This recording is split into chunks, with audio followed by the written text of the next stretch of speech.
Hello guys, andito tayo sa Syria. Yes, by Obialand. Yes, andito tayo sa isang unit natin ngayon ng mansion model unit. Quick view lang sa finish home na bibisitahin natin. Pasok tayo guys.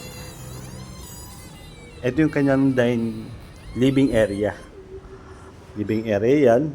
Nakikita natin. Ito, dining area niya. Ang sukat nga pala dito sa loob may 66 floor area at ang sukat ng lupa o lot area ay 88 square meter.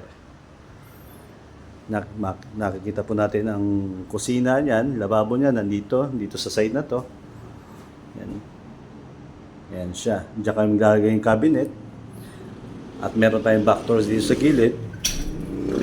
Ito yan. Yan. Sa labas naman, makikita natin guys na pwede tayong magparada ng car dyan o car park just sa side na yan. Ayun o. Nakikita natin guys, ang dami na nakatara dito. At ang daming bumibili talaga ng bahay dito. Kasi ang gaganda ng unit. Yun ang kagandahan. Ngayon, balik na tayo sa loob. Pagpasok natin sa loob, makikita natin ang CR. Yan. May shower, may sink. Yan ang CR model nila. Ngayon naman, aakit naman tayo sa taas. Ito pa, may isang pinto pa dito. Dito naman sa likod, yung labahan. Kung maglalaba kayo, pwede dito. Dito kayo maglalagay ng mga hanger nyo, washing nyo. Dito yan sa likod.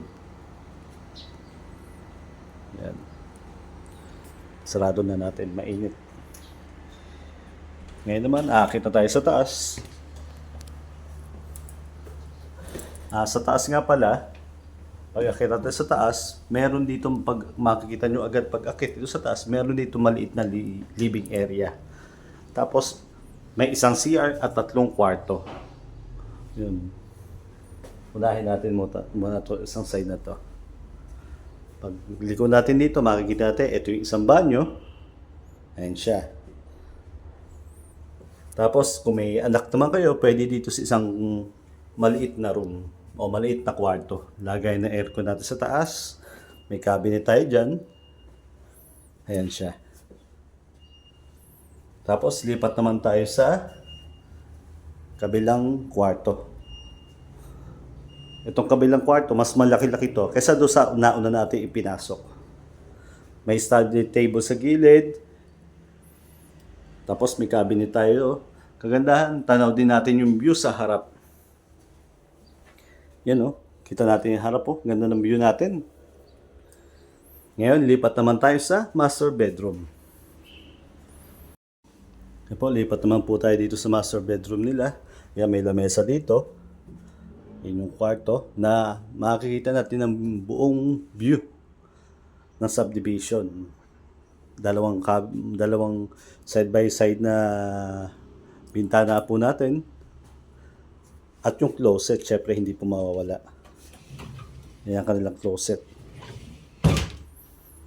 At ngayon, ito naman yung pinaka-terrace nila. Ating bibisitahin paglabas natin. At matatanaw mo na ang buong view ng Siraya Subdivision. Yun lamang po guys, at salamat.